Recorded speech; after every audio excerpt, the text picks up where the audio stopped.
ಅಪ್ಪನ ಜೊತೆ ಹೋಗಿಲ್ಲ ನೀವು? ಅಪ್ಪನ್ ಕಂಡ್ರೆ ಭಯ ಜಾಸ್ತಿ.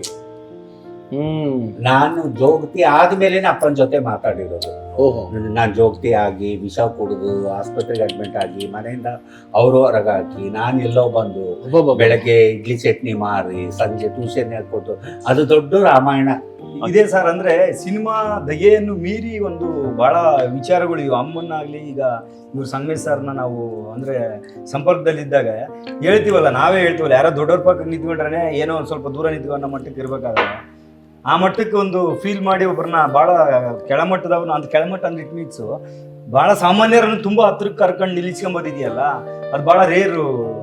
ಅದನ್ನ ಅಷ್ಟೊಂದು ಹೇಳ್ತಾರೆ ಸರ್. ನಾನು ಅದನ್ನ ಮೊದಲು ಅರ್ಥ ಮಾಡ್ಕೋಬೇಕು.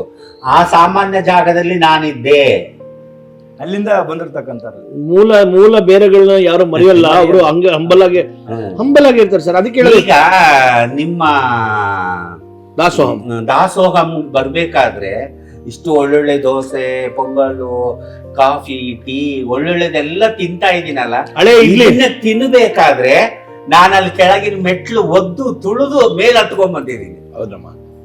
ಇದನ್ನ ತಿನ್ನೋದಕ್ಕಿಂತ ಮೊದಲು ಆ ಮೆಟ್ಲನ್ನ ನೆನ್ಸ್ಕೋಬೇಕು ಅಲ್ವಾ? ಇಲ್ಲಿ ಬರೋದಕ್ಕೆ ಅದು ಸಹಕಾರ ಮಾಡ್ತಲ್ಲ. ಮೂಲ ಬೇರನ್ನ ಯಾರು ಗಟ್ಟಿ ಇಟ್ಕೊಂಡಿರ್ತಾರೆ ಸರ್, ಅದಕ್ಕೆ ಇಂಗ್ಲಿಷ್ ನಲ್ಲಿ ಹೇಳ್ತಾರೆ ಡೋಂಟ್ ಬರ್ನ್ ಯುವರ್ ಬ್ರಿಡ್ಜ್ ಅಂತಾರೆ. ಅಂದ್ರೆ ಮೂಲನ ಗಟ್ಟಿ ಇಡುವ. ತೆಂಗಿನ ಮರ ಎಷ್ಟೇ ಎತ್ತರ ಬೆಳೆದ್ರು ಅದು ಬೇರಿದ್ದಾಗ ಮಾತ್ರನೇ ಗಟ್ಟಿ ಇರ್ತದ ಮರ ಅನ್ನೋದು. ಅದಕ್ಕೆ ಹೇಳ್ತಾರೆ ಸಜ್ಜನರ ಸಂಘ ಹೆಜ್ಜೇನು ಸವಿದಂಗೆ. ಈ ಸಜ್ಜನರ ಮುಂದೆ ನೀವು ಹೆಜ್ಜೆನು ಸೌದಿರೋದು ನಾವೀಗ ಅರ್ಥ ಮಾಡ್ಕೋತೀವಿ, ಎಷ್ಟು ಹೆಜ್ಜೆನು ಸೌದಿದ್ರಿ ನೀವು ಅಂತ. ಸಾಹೇಬರು ಅಷ್ಟೇ. ಯಾಕಂದ್ರೆ ಅವರು ಈಗ 24x7 AC ಇರ್ತಕ್ಕಂಥ ಈ KS ಅಂದ್ರೆ ಸಾಮಾನ್ಯ ಇದಲ್ಲ.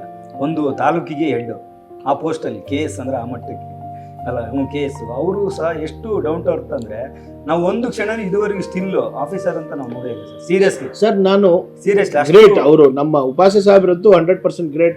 ಇವಾಗ ನೋಡಿ ನಮ್ಮ ಹತ್ರ ಎಷ್ಟು ನಾವು ತಮಾಷೆ ಮಾಡ್ಕೊಂಡು ಅವರು ಅಸಿಸ್ಟೆಂಟ್ ಕಮಿಷನರ್ ಸಾಹೇಬ್ರನ್ನು ನಮ್ಗೆ ಫೀಲ್ ಮಾಡಕ್ಕೆ ಬಿಡ್ಲಿಲ್ಲ ಸರ್. ಇಷ್ಟೆಲ್ಲ ಹೇಳಿ ಅದನ್ನ ಎತ್ತಿಡಿತಿದಿರಲ್ಲ, ನಿಮ್ಮ ಹಂಬಲಿಟಿಗೆ ನಾವು, ಯಾಕೆಂದ್ರೆ ನಿಮ್ಮಲ್ಲಿರೋ ಅಷ್ಟು ವಿದ್ಯೆ ಇದೆ, ಪ್ರೌಢಿಮೆ ಇದೆ, ನಾನೇನು ಡೈರೆಕ್ಟ್ರು ಅನ್ನೋಂತ ನೀವು ಹಂಬಲಿಲ್ಲಾಗಿದ್ದಾಗ ಅವರಿಬ್ರು ಅಲ್ವೇ ಸರ್? ನಿಮಗೆ ಮಾತು ಕೇಳ್ರಿ, ನಾಲಿಗೆ ಒಳ್ಳೆಯದಾದ್ರೆ ಅದೇ ಅಲ್ವಾ?